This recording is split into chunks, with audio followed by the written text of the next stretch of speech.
Bueno, pues ahí estamos viendo a nuestro primer invitado de esta noche, Diego Mendiola, 36 años, natural de Baracaldo. Se trasladó a vivir a La Rioja desde muy temprana edad.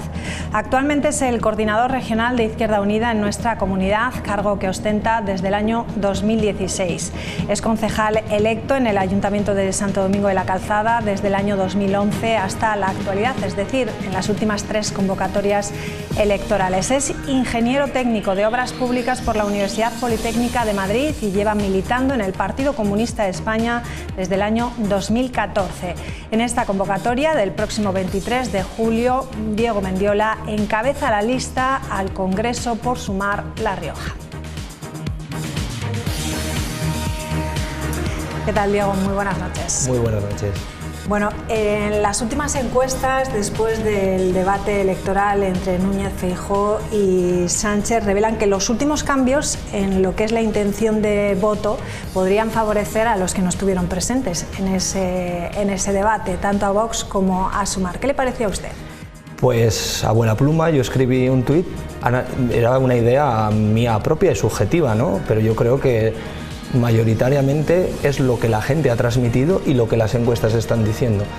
Fue un debate estéril, un debate tedioso, yo lo tuve que ver porque creo que es responsabilidad de un candidato, ¿no?, estar informado del resto, pero creo que fue un debate improductivo y que no refleja la realidad social y política de lo que es el país. Y al final, yo lo dije, al final este debate a quien más va a beneficiar es a quien no ha estado, concretamente a Yolanda Díaz, porque no hubo ningún tipo de propuesta, ningún tipo de explicación a la gente del proyecto de país que quieren. Lo único que fue reproches, frases hechas y morcillas precocinadas que fueron soltando una tras otra.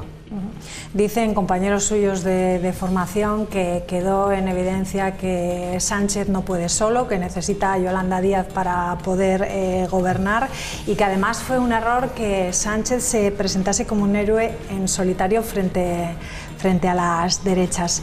¿Cómo puede afectar a Sumar esta oportunidad, podríamos decir, algunos que pueden entender perdida por Sánchez? Yo decía que el debate, sí, que decían durante las semanas previas, o sea, durante los días previos, que iban a los indecisos, ¿no?, a darles pues elementos de criterio y de juicio para posicionarse. Yo creo que lo que nos han hecho es un favor muy grande a Sumar. Aquellas personas que podían estar indecisas entre optar por una opción progresista como es Sumar o el Partido Socialista, yo creo que detrás del debate Sumar tiene todas las de ganar. La campaña electoral les pilló con el pie cambiado, podríamos decirles, pero bueno, supieron reaccionar, se han rearmado a tiempo. ¿Por qué apuesta Sumar en esta campaña? Yo creo que lo que Sumar vino es a hacer una política distinta. Estamos haciendo una campaña muy en positivo, muy a futuro para el conjunto del país, de todas las personas que viven y trabajan en España, explicando propuestas concretas en las cuales todavía no encontramos ninguna discrepancia ni ningún modelo alternativo. Nosotros estamos hablando de vivienda, estamos hablando de empleo, estamos hablando de economía, de cambio climático, de familias. Y frente a eso lo único que se ve es ruido y eslóganes vacíos o elementos efectistas. Nosotros creo que estamos haciendo una campaña que va de menos a más. Nos costó entrar en el sentido de que había que acordar candidaturas, acordar una serie de cuestiones internas que a la gente no le preocupan, pero una vez que hemos echado a rodar y estamos explicando nuestro programa y estamos llegando a la gente, yo creo que es una tendencia ascendente, así es lo que percibimos, lo que percibo yo también a pie de calle. Creo que hay una sintonía y un interés de la ciudadanía en qué es lo que propone Sumar y qué es lo que es Sumar y qué es lo que aporta. ¿En qué se parece Sumar al Podemos, si es que se parece en algo, al Podemos de hace 9 años? Pues yo creo que tiene similitudes y hay personas que participaban y que siguen participando, pero también creo que hay notables diferencias. 10 años en política es una eternidad. Hay gente, como se pone el ejemplo, ¿no?, hay gente que el 15M le parece arqueología política. Hay chicos y chicas que van a votar por primera vez que no saben lo que es el 15M, y ya no te digo las épocas de los años 90 o de la transición, y eso creo que hay que tenerlo en cuenta. Creo que Sumar es una respuesta que da certezas y da seguridad a la ciudadanía española hoy y da respuestas a las preguntas de hoy. Creo que hay que coger lo positivo del pasado, de experiencias pasadas, porque hay cosas que se hicieron bien y hay aciertos, pero creo que lo importante es tener puesto el reloj en el momento actual y sobre todo la mirada en el futuro. Bueno, pues vamos con esas propuestas de Sumar de cara a estas elecciones del 23J. Ustedes han hablado, lo hemos visto antes en el programa hoy, sobre el cambio climático, una de sus propuestas principales, que por cierto ustedes critican que ni el debate salió este tema, ni tampoco en la investidura de Gonzalo Capellán. ¿Qué propuestas son las que han presentado esta mañana? Principalmente lo que entendemos es que la transición energética, ¿no?, el cambio de paradigma en cuanto a la producción de energía y a su consumo, nosotros planteamos que tiene que ser justo y vamos a definir lo que es justo, ¿no? A día de hoy el acceso a la energía es un bien de primera necesidad. Todas las personas en el modelo de sociedad necesitamos tener acceso a la energía si quieres tener unas mínimas condiciones dignas de vida. Y entonces lo que entendemos es que se tiene que garantizar que ese acceso a la energía eléctrica, al gas, a cualquier tipo, o a los servicios básicos como el agua, tienen que estar garantizados para todo el mundo. Lo que no podemos hacer es hipotecar mediante la transición ecológica para proteger el planeta, desprotegiendo a muchísimas personas porque haya unos costes y unos pagos inasumibles. Eso es lo que nosotros nos planteamos como idea fundamental. Defender el medio ambiente, apostar por las energías renovables, apostar por la transición energética y una transición ecológica, pero protegiendo que todo el mundo tenga acceso, garantizando que todo el mundo tenga acceso a la energía. ¿Cree usted que es necesario, lo ha dicho en alguna ocasión, modificar lo que es la Ley Nacional del Cambio Climático? ¿Creen ustedes que no es ambiciosa? ¿En qué aspectos? Desde nuestro punto de vista hay que poner, como dice Yolanda, datos, hay que poner elementos que sean objetivos de cara a 2030, reduciendo emisiones, aumentando la producción energética que procede de energías renovables y limpias. En ese aspecto, porque están muy bien las declaraciones de intenciones, al final, bueno, en política hay mucha declaración de intenciones, pero si no hay unos objetivos concretos, unos compromisos concretos, que luego se podrán conseguir 3 o 1 o medio, pero lo importante es definir qué objetivos y trabajar en ellos. Por eso entendemos que es necesaria esa modificación a nivel legislativo. Ustedes hablaban de una energía que debe de llegar a todo el mundo, lo acaba de decir, y que eso conlleva además un control de los precios. Sí, evidentemente, bueno, se pronosticó el apocalipsis y que en España iba a haber miles de hogares durante el invierno pasado y el otoño pasado sobre todo, que se iban a quedar sin acceso.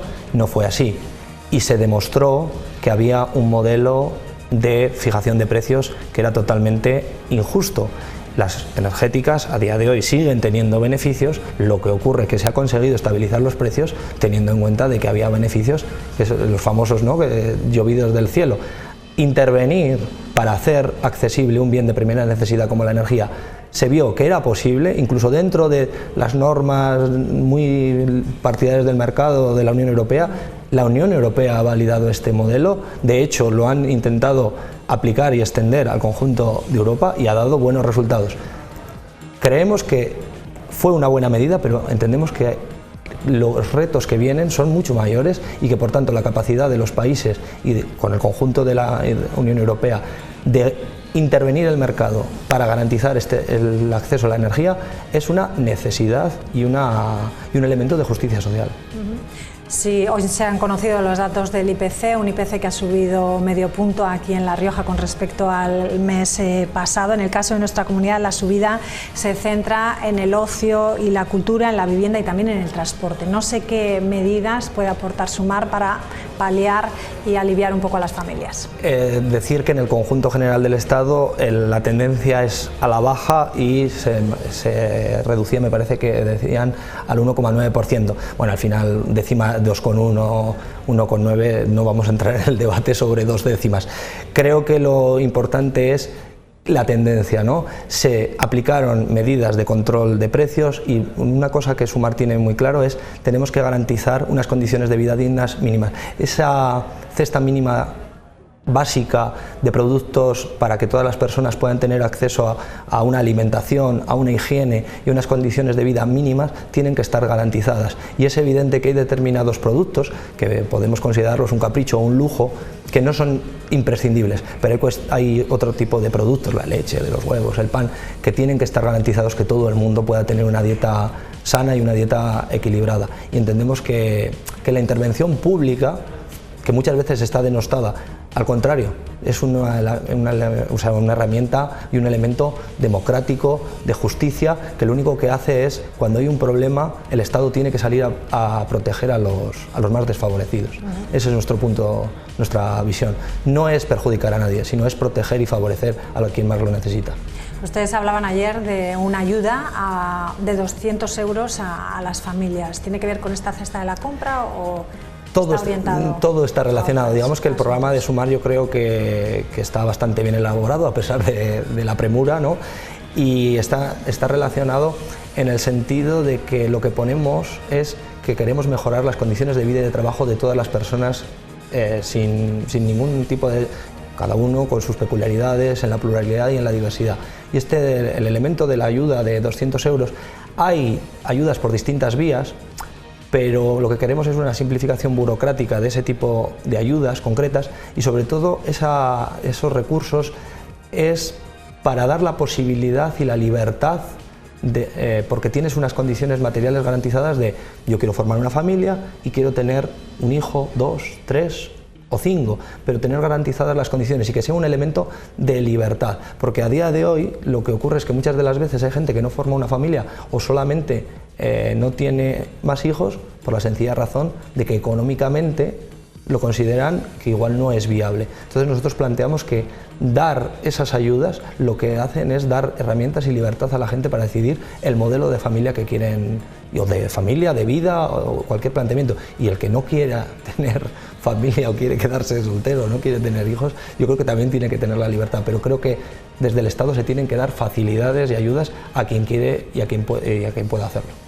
Ayer conocíamos que el juez enviaba a prisión sin fianza al presunto asesino de la mujer este fin de semana, concretamente este sábado. ¿Qué propuestas tiene Sumar para acabar con esta lacra social contra la violencia machista? Nosotros lo que tenemos muy claro es que la violencia machista es un elemento distintivo, no son asesinatos, son un tipo de asesinatos muy concretos que tienen unas causas y que siempre se producen en un ámbito muy concreto. Entonces, medidas, apoyo a esas mujeres.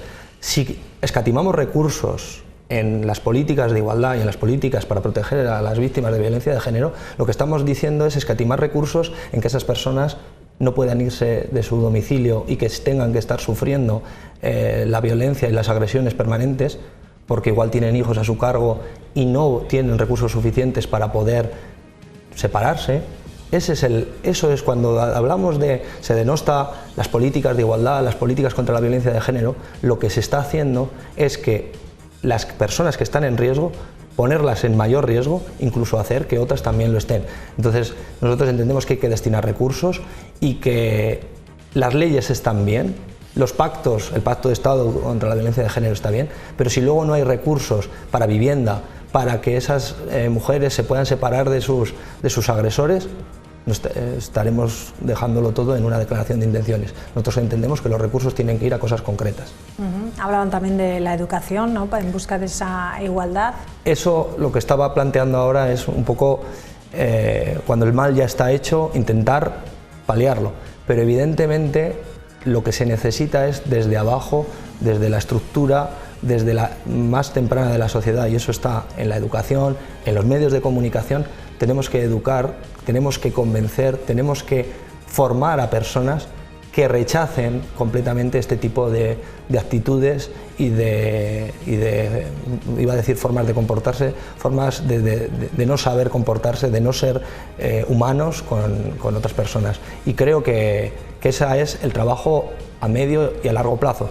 Y entonces creo que hay que compaginar un poco los dos elementos. A futuro, educando a la sociedad, formando a la sociedad, concienciando a la sociedad, y por otro lado, bueno, pues cuando problemas que los tenemos lo que tú decías, ¿no? Este sábado, desgraciadamente, una mujer asesinada y luego intentó lanzar pues lo que se ha transmitido, ¿no? A los hijos al río Ebro. Sí, gracias al arrojo del pequeño se salvaron las dos porque niñas también, ¿no? se pudo escapar, creo, y que dio la voz de alarma.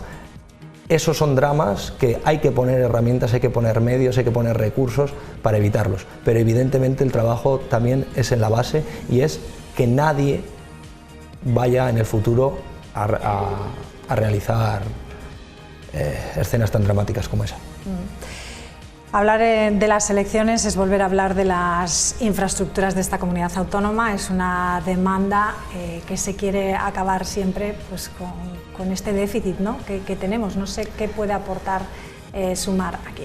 Nosotros lo tenemos muy claro en el modelo de transporte. Consideramos que nuestra región tiene que estar integrado en la red ferroviaria como un elemento de vertebración de La Rioja con el resto de España, pero también de La Rioja en sí misma. Las mercancías y los pasajeros tienen que tener un sistema de transporte por ferrocarril del siglo XXI, no del siglo XX. Y huir de ese modelo de aeropuertos sin aviones. Y viene unido a lo que hablábamos antes, ¿no? De la lucha contra el cambio climático. El modelo de transporte en media distancia o en distancia dentro de un propio país de tamaño medio, como puede ser España, tenemos que apostar por el ferrocarril. El ferrocarril es muchísimo más viable que el coche particular, pero también que los jets o que los aviones que digamos que no cubren una demanda continua, diaria, sino que solamente son puntuales. Bueno, nos va quedando poco tiempo, tendremos más oportunidad de hablar con Sumar, en este caso este viernes, con Eunate García, la candidata al Senado, pero no quería dejar de hablar de una de las propuestas pues, más controvertidas o polémicas, esos 20.000 euros que se quieren dar a los jóvenes de 18 años para formarse y emprender. Los expertos no dicen de dónde pueden sacar ustedes no tienen claro de dónde puede salir ese dinero. Sí, sí que lo especifica es con un impuesto a las grandes fortunas. De ahí se habla de que se saldrían los recursos para financiar esa medida. Yo creo que también muchas veces también es, cuando luego profundizas, es una medida de redistribución, de reparto de la riqueza, y yo creo que muchas de las personas, el que les habla, ha recibido becas cuando era estudiante que le han permitido o que igual no han sido, yo creo que no eran suficientes para sufragar todos los gastos que yo tuve que ir a Madrid, como bien decías al principio, y las becas no cubrían el total de los gastos. Entonces, pretender como algo muy novedoso y muy rompedor, algo que yo creo que sí que está planteado previamente, y profundizar en ello, por supuesto que sí. Yo creo que a las personas jóvenes, que son el futuro, el financiar, porque además no es dar 20.000 euros para que cada uno lo gaste. Habrá algún tipo de control, ¿no? Hay un asesoramiento, hay un recorrido en el que una persona que inicie unos estudios de formación profesional en la universidad, o una persona que diga, mira, pues yo tengo un negocio familiar y lo que quiero hacer es formarme y, digamos, modernizarlo, ampliarlo, etcétera, etcétera, que reciba una ayuda para que se pueda formar, para que pueda hacer cursos.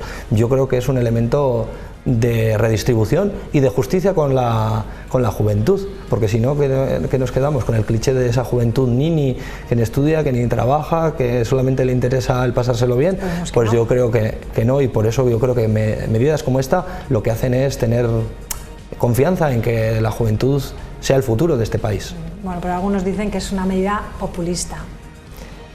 Populista es todo, porque que me definan qué es el populismo. Cuando tú te refieres y apelas al pueblo, yo creo que los que nos presentamos a las elecciones todos estamos apelando al pueblo. ¿O hay alguno que no quiere que le voten? No, me imagino que todos buscarán que le voten. Bueno, llevan días, además, hablando ahora del voto, apelando a la remontada. ¿De qué factores dependería esa remontada para Sumar? Creo que Sumar, ya decía antes que nos costó echar a rodar por el tema del el engranaje interno, los acuerdos, las candidaturas, etcétera, pero creo que Sumar puede representar un espectro muy amplio. Son 16 organizaciones políticas más personas independientes, que creo que está conectando dentro de la diversidad con esa pluralidad, y creo que se está dando un mensaje bastante coherente, bastante único, en el sentido de que tenemos un proyecto desde la diferencia y de la diversidad, pero un proyecto de país. Todas las encuestas, en mayor o menor medida, apuntan a ese crecimiento electoral y creo que va a ser un voto decisivo, un voto clave y un voto útil que va a permitir que el bloque progresista pueda sumar.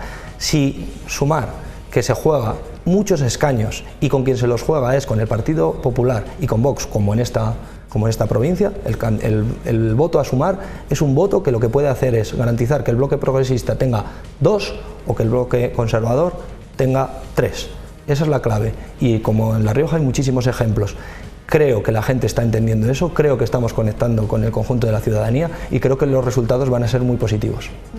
Pues Diego Mendiola, muchísimas gracias por acompañarnos aquí esta noche, mucha suerte y buenas noches. Muchas a todos gracias. ustedes, muchísimas gracias por acompañarnos. Mañana volveremos con más protagonistas, será después de los servicios informativos de 7 al día de esta casa sobre las 9 de la noche. Adiós, descansen.